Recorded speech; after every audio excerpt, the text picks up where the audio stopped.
आज का हमारा टॉपिक है घन और घनमूल। ये देखें कि घन किसी भी संख्या का, घन कहने का मतलब है कि क्यूब, किसी संख्या का क्यूब कैसे निकाला जाएगा, और क्यूब जब निकाल लेते हैं तो फिर इसका क्यूब रूट भी कैसे निकाल सकते हैं। ठीक है, हम लोग दोनों तरीके को देखेंगे आज यहाँ पे, है ना। तो सबसे पहले चलते हैं घन, क्यूब।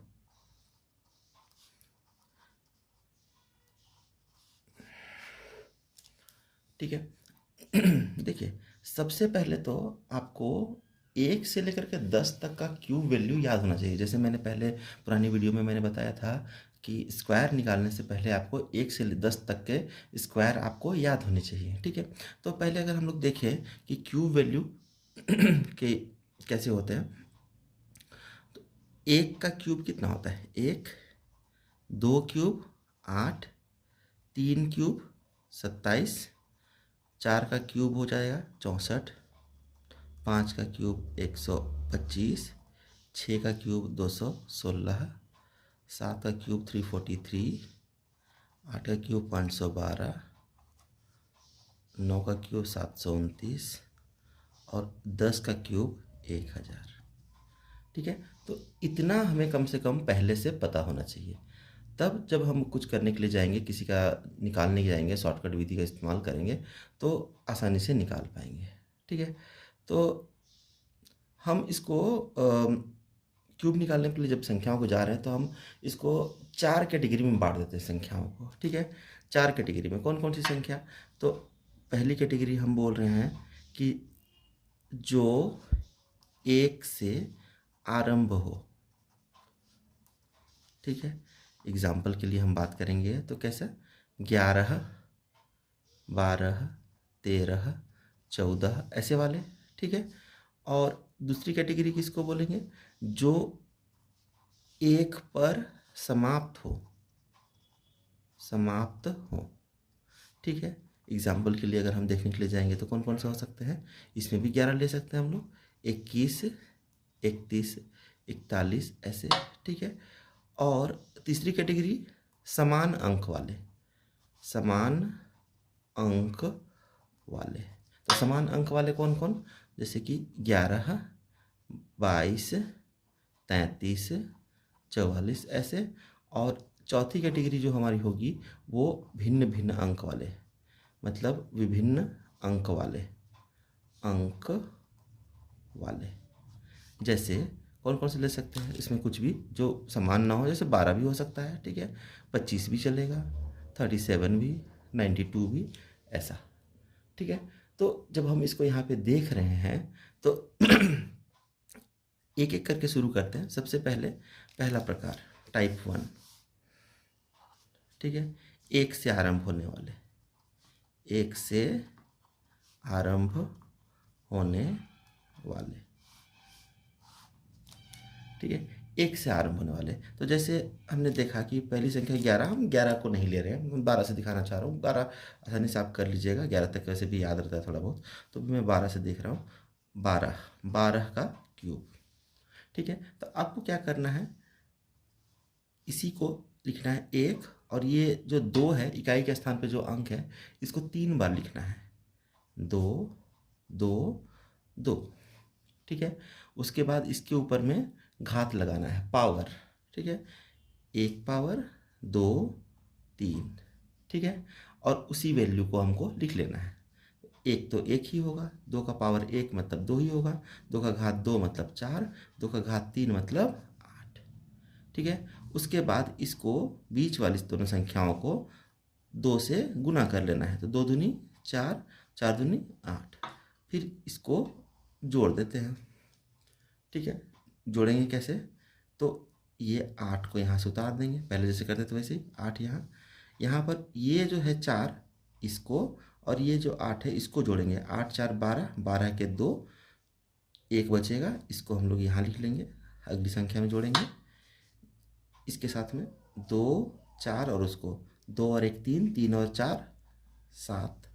ठीक है, और इसको उतार देंगे जैसे का तैसा, मतलब 1। तो 12 का क्यूब होता है 1728। ठीक है, आप आसानी से कर सकते हैं, बड़ा सरल है। आप ध्यान देकर देखिए, एक बार और मैं देखता हूँ। मान लीजिए मैं 14 का क्यूब कर रहा हूँ। ठीक है।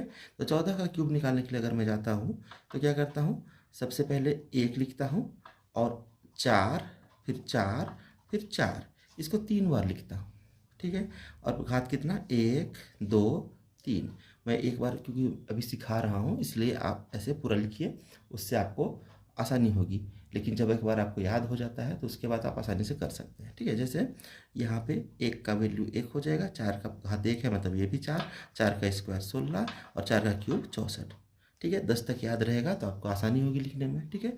अब इसको फिर से हम ऐसे ही करेंगे, 2 से गुना, यहाँ पर भी 2 से गुना, ठीक है। कितना हो जाएगा, 16 दूनी 32 और यहाँ 4 दूनी 8। उसके बाद फिर वैसे ही इकाई वाला को यहाँ 4 उतार देंगे, ये 6 आगे चला जाएगा यहाँ, ठीक है। तो 6 6 12, 12 और 2 14, 14 के 4, 1 बच गया, ठीक है। तो 1 को इसमें जोड़ देंगे, 3 और 1 4, 4 और 1 5, 5 यहाँ चला आएगा, ठीक है। 5 4 9, 9 और 8 कितना होगा, 17, 17 के साथ 1 बच गया, 1 और 1 कितना हो जाएगा, 2। तो 14 का क्यूब कितना हो जाएगा, 27 44, ठीक है। इसी प्रकार आगे भी देखिए किसी भी संख्या का, जैसे 15 का क्यूब लेते हैं, ठीक है। तो 15 का क्यूब अभी मैं रिपीट नहीं करूँगा इस तरह से लिखने का, डायरेक्ट लिखेंगे वैल्यू हम, पहले 1, फिर 5, फिर 5 का स्क्वायर मतलब 25, फिर 5 का क्यूब मतलब 125, ठीक है। और इसको दुगुना कर देंगे, गुना 2 गुना 2, तो कितना हो जाएगा, 5 दूनी 10, 25 दूना 50। इसको जोड़ देते हैं, यहाँ से 5 12 यहाँ चला आएगा, 5 और 2 7, यहाँ 7, यहाँ 5 2 7 और 1 8, 8 यहाँ, 8 5 13, 13 और 10 23, 23 के 3, 2 बच गया, 2 और 1 3, ठीक है। तो ये 15 का क्यूब हो जाएगा आपका कितना, 33 75, ठीक है। चलिए अब दूसरे टाइप वाले में चलते हैं। दूसरे टाइप वाले में हम लोगों ने क्या किया था, जैसे जो संख्याएं जो है ना 1 पर समाप्त होती हैं, जैसे मैंने कहा था कि 21 31 11 भी आएगा इसमें, ठीक है, 41 ऐसे वाले, ठीक है। तो किसी को भी लेते हैं, चलिए हम लेते हैं 31, 31 का क्यूब, 31 का क्यूब निकालना है। तो हम क्या करेंगे, देखिए जैसा हमने पहले किया था वैसे इसमें भी करेंगे, ठीक है। और हम लोग तभी एक जिधर था तो एक आगे था इसलिए आगे से लिखना शुरू किया था, इस बार एक पीछे है तो पीछे से लिखना शुरू करेंगे। तो हम लिखेंगे 1, फिर वही 3, फिर 3, फिर 3, 4 बार, वैसे ही पावर 1 2 3, ठीक है। तो वैल्यू वैसे ही आ जाएंगे, 1 3, 3 का स्क्वायर 9 और 3 का क्यूब 27। उसको इसको डबल करना है तो यहाँ इसको गुना 2, इसको भी गुना 2, ये हो जाएगा 3 दूना 6, यहाँ 9 दूना 18, उसके बाद इसको जोड़ देना है। तो 1 नीचे, यहाँ 6 और 3 9, यहाँ 8 और 9 17 के साथ 1 बच गया, 1 1 2, 2 यहाँ आ जाएगा तो 7 और 2 9 और यहाँ पर 2। तो ये 31 का क्यूब आपका हो जाएगा 29791, ठीक है। इसी प्रकार फिर आगे बढ़ते हैं। जब आगे बढ़ेंगे और कोई दूसरी संख्या लेते हैं, जैसे मान लेते हैं 41, 41 का क्यूब, तो फिर वही करेंगे, ठीक है। जैसा तो हम पीछे से ही लेंगे इस बार, तो 1, ठीक है, 4, 4 का स्क्वायर तो 16, 4 का क्यूब तो 64, फिर इसको 4 का दोगुना करेंगे तो 8, 16 का दोगुना करेंगे तो 32, यहाँ पर नीचे इसको 1, 8 और 4 12 के 2, 1 बच गया, 6 2 8 और 1 9, यहाँ 3 3 और 1 4, 4 यहाँ आ जाएगा, 4 4 8 और यहाँ पर 6। देखिए 6 8 9 2 1, ये निकला आपका 41 का क्यूब, ठीक है। तो जिसका भी जो भी संख्या जिसका अंत 1 पर होता है उसका क्यूब हम लोग इस प्रकार निकालेंगे, ठीक है। अब जो तीसरा प्रकार था, ठीक है, जिसका में हम लोग क्या करते थे कि डबलिंग नंबर्स, ठीक है, जो रिपीट होते हैं एक दूसरे को, जैसे हम बोल रहे थे 11 22 33 44, इस तरह की संख्याओं का, ठीक है। इसको कैसे लिख ले जाएंगे, चलिए मैं 22 का लेता हूँ, 22 का क्यूब, तो क्या करेंगे, क्योंकि कौन सा अंक रिपीट हो रहा है, तो 2 रिपीट हो रहा है, इसीलिए 2 को ही हम लोग क्या करेंगे 4 बार लिखेंगे। तो 2 2 2 2, ठीक है। और फिर सबका क्यूब कर देंगे, क्यूब क्यूब, ठीक है। तो 2 का क्यूब कितना होगा, 8 8 8 8, ठीक है। अब इसको बीच वाला को दुगुना कर देंगे पहले जैसा ही, 8 दूना 16, यहाँ भी 8 दूना 16, ठीक है। जोड़ देंगे, ये 8 यहाँ, 16 और 8 24, 24 के 4 2 बच गया यहाँ पर, 8 2 10, 10 और 16 कितना 26, 26 के 6, 2 बच गया, 8 और 2 10, तो ये हो जाएगा आपका 22 का क्यूब। ठीक है। इसी प्रकार से अगर हम कोई दूसरा संख्या लेते हैं, मान लेते हैं हम 11 को ले लिए इस बार। ठीक है, तो 11, तो हम क्या बोलेंगे इसमें 1 1 1 1, इसका क्यूब करना है चारों का, तो ये हो जाएगा 1 1 1 1 ही हो जाएगा। इसको फिर 2 से गुना करेंगे, इसको भी 2 से गुना करेंगे, 1 दूनी 2, 1 दूनी 2, फिर इसको जोड़ देंगे 1 2 और 1 कितना 3, 2 और 1 3, और यहाँ पर 1, तो कितना हो गया 11 का क्यूब 1331। ठीक है, तो इस प्रकार हम देख सकते हैं कि कोई भी संख्या हो जिसका हम लोग क्यूब आसानी से निकाल सकते हैं। अब एक प्रकार बचता है जिसमें अंक जो हैं अलग अलग होंगी। ठीक है, तो उसके लिए हम लोग क्या करेंगे,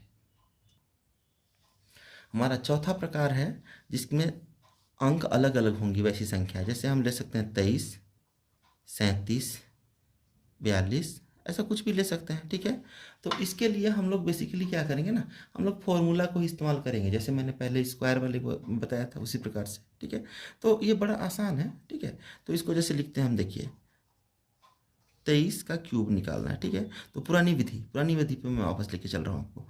तो इधर वाला 2 का क्यूब, ठीक है, और यहाँ 3 का क्यूब कर देते हैं।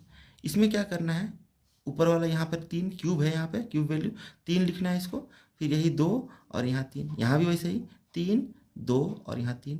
आपको करना क्या है, पहले बीच वाली संख्या पे स्क्वायर, फिर बाद में पीछे वाली संख्या पे स्क्वायर।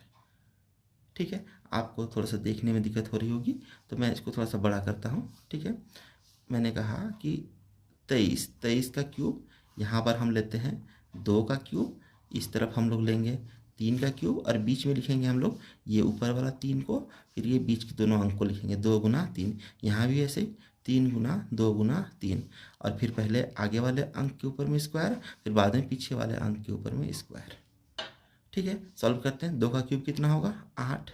ठीक है, 3 का क्यूब कितना हो जाएगा 27, सो गुना करते हैं, 2 का स्क्वायर 4। ठीक है, 3 3 9, 4 9 36। यहाँ पर देखिए, यहाँ पर 3 का स्क्वायर है और यहाँ 3 है, 3 3 9 9 3 27, 27 दूना कितना होता है तो 54। फिर इसको आप क्या करेंगे, हम लोग जोड़ देंगे। ठीक है, तो इसको जोड़ेंगे तो कितना आ जाएगा, यहाँ पर देखिए ये 7, ये 2 आगे आ जाएगा, 4 और 2 6। ठीक है, ये 5 आगे आ जाएगा, तो 6 5 11 के 1 बच गया, तो 3 यहाँ आ जाएगा, 3 और 1 4, ये 4 4 और 8 8 4 12, तो ये हो जाएगा 23 का क्यूब। ठीक है, चलिए इसी को आजमा करके देखते हैं हम लोग 11 में। ठीक है, 11 का क्यूब। ठीक है, तो देखिए इधर 1 का क्यूब करेंगे तो 1, इधर भी 1 का क्यूब, यहाँ 3 गुना 1 गुना 1, यहाँ भी 3 गुना 1 गुना 1, यहाँ इसके ऊपर में स्क्वायर, यहाँ इसके ऊपर में, यहाँ पर 1 का क्यूब 1, यहाँ सॉल्व करेंगे 3 आएगा, इसको भी सॉल्व करेंगे तो 3 आएगा, और यहाँ पर भी 1। अब संख्या उतारेंगे, है ना, यहाँ से 1, यहाँ भी 3, और यहाँ भी 3, और यहाँ 1, सेम वही आएगा। तो 13 का क्यूब कितना हो गया 1331।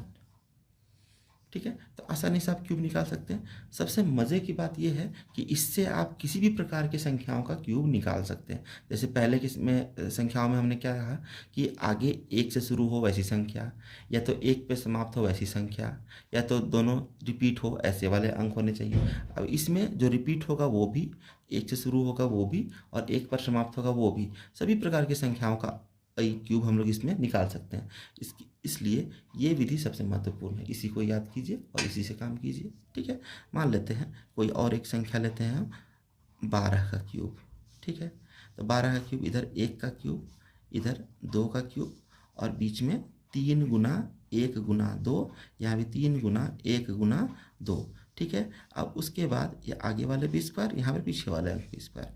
अब देखिए 1 का क्यूब 1, यहाँ पर 3 दूनी 6, 1 का 6, और यहाँ पर 2 का स्क्वायर 4, 4 तिया 12, और 2 का क्यूब कितना हो जाएगा 8। अब देखिए इसको जरा हम जोड़ते हैं, ये 8 यहाँ, ये 2 नीचे उतर जाएगा, ये 1 आगे बढ़ जाएगा, 6 और 1 कितना होगा 7, और यहाँ 1, तो कितना हो गया 12 का क्यूब हो गया आपका 1728। ठीक है, तो इसका इस्तेमाल हम लोग सभी संख्याओं में कर सकते हैं, इसीलिए सबसे महत्वपूर्ण यही वाला है। इसका इस्तेमाल कीजिए और आसानी से आप सभी संख्याओं का क्यूब निकाल सकते हैं। चलिए, तो जैसा मैंने कहा कि क्यूब निकालने के लिए आप पहले जो मैंने सारी विधियां बताई आप सबको इस्तेमाल कर सकते हैं, लेकिन मेरे विचार से सिर्फ एक ही विधि पे चलिए, वो आपके लिए अच्छा रहेगा। ठीक है, तो किसी का भी क्यूब निकालने के लिए चाहिएगा तो उसमें आपको आसान पड़ेगा। जैसे मैंने कहा कि 24 का क्यूब निकालना है, तो हम क्या करेंगे, इधर 2 का क्यूब लिखेंगे, इधर 4 का क्यूब लिखेंगे, फिर 3 गुना 2 गुना 4, फिर 3 गुना 2 गुना 4, फिर आगे वाले में स्क्वायर, फिर पीछे वाले में स्क्वायर। ये 2 का क्यूब 8, 4 का क्यूब कितना होता है 64। यहाँ पर 2 दूने 4, 4 चौके 16, 16 तिया 48, और यहाँ पर कितना 4 चौके 16, 3 दूना 6। ठीक है, 16 छः 96, 96। अब यहाँ पर इसको इकाई वाले को उतार दीजिए, इसको आगे बढ़ाइए, 6 6 12 के 2, 1 बच गया, 9 और 1 कितना हो जाएगा 10, इसको 10 आगे बढ़ा दीजिए, यहाँ पे 8 4 और 1 5, 5 आगे बढ़ा दीजिए, 8 5 13, तो ये हो जाएगा आपका 24 का क्यूब। ठीक है, तो ये सारी आसान विधियां हैं, आप इस पे लेके चलिए तो आपके लिए महत्वपूर्ण होगा। अब चलिए हम लोग चलते हैं क्यूब रूट निकालने के लिए। ठीक है, तो क्यूब रूट निकालने से पहले मैं आपको फिर से याद दिलाना चाहूँगा कि जैसे हम लोग लिखते थे क्यूब वैल्यू, याद किए होंगे आपने कि 1 का क्यूब क्या था 1, 2 क्यूब तो 8, 3 का क्यूब तो 27, 4 का क्यूब 64, 5 का क्यूब 125, 6 का क्यूब 216, 7 का क्यूब 343, 8 का क्यूब 512, 9 का क्यूब 729 और 10 का क्यूब 1000। ठीक है, यहाँ पर अगर आप ध्यान दीजिएगा तो किसी भी इकाई के अंक पे ध्यान दीजिए। ठीक है, तो 1 का जब क्यूब करते हैं तो उसके इकाई के अंक में भी 1 आता है। ठीक है, अगर हम लोग इसी प्रकार आगे देखें, अगर हम तो 5 का क्यूब करते हैं तो उसमें भी 5 आता है। ठीक है, 6 का क्यूब करते हैं तो उसके भी इकाई स्थान पे क्या आता है 6 आता है। ठीक है, उसके बाद 9 का क्यूब करते हैं तो उसका भी इकाई के स्थान पे 9 आता है। ठीक है, और जीरो वाले का में तो 0 आता ही आता है। ठीक है, तो बचा कौन, ठीक है 1 हो गया तो 2 छूट गया, तो 2 का, ठीक है 2 का क्या होता है 8। ठीक है, 3 का क्या होता है 7। ठीक है, इकाई के स्थान पे जब क्यूब निकालते हैं तो। ठीक है, उसके बाद फिर क्या बच गया आपका 7, तो 7 का क्या होता है 3, और 8 का क्या होगा वापस 2, तो ये दोनों का एक ही होता है, 2 का 8 तो 8 का 2, 3 का 7 तो 7 का 3। ठीक है, बस इसी को ध्यान में रखना है। और जीरो के बारे में हम लोग इतना जानते हैं कि जीरो के मामले में जीरो अगर 1 है तो उसमें 3 जीरो क्यूब में आएगा, और क्यूब रूट में उल्टा 3 जीरो का 1। ठीक है, तो चलिए जैसे देखते हैं इसी संख्या का, मान लीजिए 1728, 1728 का आपको क्यूब रूट निकालना है। ठीक है, तो आप क्या करेंगे, पहले तो डिसाइड करेंगे इकाई के स्थान पे क्या आएगा, तो 8 का क्या होता है, तो 8 का 2 लिखिए 2। ठीक है, पीछे से 3 अंक काट दीजिए ये। ठीक है, क्या बचा 1। अब 1 किसका क्यूब होता है 1 का ही, तो ये आंसर हो जाएगा 12, मतलब 1728 का क्यूब रूट कितना हो गया 12। ठीक है, इसी प्रकार अगर हम देखें 1 3 8 2 4 क्यूब रूट निकाल रहे हैं, 4 किसका होता है, ठीक है 4 किसके क्यूब पे आएगा, देखिए 4 भी 4 के क्यूब पे ही आता है ना। तो हम लोग क्या करेंगे, यहाँ पे 4 लिखेंगे, पीछे से 3 अंक काट देंगे अगर हम, तो बचेगा हमारे पास क्या 13। 13 किसी का क्यूब होता है क्या, नहीं। अगर 2 का क्यूब बोलेंगे तो 2 का क्यूब होता है 8, और उस अगर 3 का क्यूब पे जाएंगे तो 27, जो कि 13 से ज़्यादा है। ठीक है, तो ज़्यादा तो लेते नहीं हम लोग। ठीक है, तो नीचे वाला मतलब पीछे वाला, तो 8 किसका 2 का, तो यहाँ पर लेंगे क्या 2, तो 2 का क्यूब होता है कितना 13,824। कहने का मतलब 13,824 का क्यूब रूट कितना होगा 24। देखिए यहाँ पे हम लोग पहले क्यूब निकाला था हमने, इसी का फिर वापस क्यूब रूट हमने निकाला है। ठीक है, ऐसे ही और भी संख्याओं पे हम लोग जा सकते हैं। मान लीजिए हमारे पास है 3375 3375। ठीक है, क्यूब रूट निकालना है, हमको क्या मालूम है कि ये इकाई वाले में अगर 5 हो तो 5 ही आता है, तो 5। ठीक है, यहाँ पे से पीछे से 3 काटिए, क्या बचा 3। 1 का क्यूब कितना होता है 1। ठीक है, 2 का क्यूब करेंगे तो 8, जो कि 3 से बड़ा है, इसलिए 2 नहीं लेंगे, क्या लेंगे सिर्फ 1, तो हम क्या बोलते हैं यहाँ पर 1 आएगा। तो 3375 जो है 15 का क्यूब है, मतलब उसका क्यूब रूट कितना हुआ 15। ठीक है, 1331 इसका क्यूब रूट निकालते हैं। देखिए 1 है तो 1 का इकाई का अंक एक ही होगा, है ना। पीछे से 3 काटेंगे तो एक, एक का क्यूब एक ही होता है, ठीक है। तो एक का क्यूब रूट भी एक होगा, तो 11 हुआ, ठीक है। वैसे ही अगर आप देखिए 7 to 9, 9 है, 9 किसका होता है, तो 9 तो 9 ही का होता है, ठीक है। पीछे से 3 काट दीजिए तो कुछ नहीं बचा, तो ये 9 का ही क्यूब हुआ, ठीक है। इसी प्रकार 512, 512 का क्यूब रूट निकालना है मान लेते हैं, ठीक है। तो यहाँ पर इकाई पे 2 है, तो 2 का अगर हम करने जाएंगे 2 किसके क्यूब में आता है, तो या तो ये सीधे सीधे बोलेंगे 8 का क्यूब में आता है 512 में, देखिए यहाँ हम लोग लिखा था, ठीक है। 8 का में 2, 2 का में 8, तो हम लिखेंगे सीधे 8। पीछे से 3 अंक अगर काट देंगे तो क्या बचेगा, कुछ भी नहीं, तो ये आंसर आपका 8 ही हो जाएगा, ठीक है। इस प्रकार अगर आप ध्यान दीजिएगा तो ये पूरा का पूरा सिस्टम जो है क्यूब रूट निकालने का बड़ा आसान है, ठीक है। ये स्क्वायर रूट निकालने से भी आसान है, बस आपको इन बातों का ख्याल रखना है, ठीक है। तो आपको कुछ और याद करने की ज़रूरत ही नहीं है, सिंपल सिर्फ इतना याद कीजिए कि क्यूब रूट जब भी निकालेंगे तो अगर इकाई के स्थान पे 2 होगा तो क्यूब रूट वाले में 8 लिखेंगे, अगर 8 होगा तो 2 लिखेंगे, 3 होगा तो 7 लिखेंगे, 7 होगा तो 3 लिखेंगे, बस। और पीछे से 3 अंक काटेंगे, उसके बाद बाकी जो भी संख्या बचेगा उसका क्यूब रूट किसके इक्वल होगा या उससे कम होगा उसको हम लोग देखेंगे। उम्मीद करता हूँ आप लोगों को पसंद आया होगा। अगर कहीं पर भी कोई परेशानी हो, कुछ समझ में ना आए तो कृपया कमेंट पर लिखें, ठीक है। कमेंट कीजिए कि क्या आपको अच्छा लगा, क्या नहीं अच्छा लगा, हम उसमें सुधार करने की कोशिश करेंगे, ठीक है। Thank you.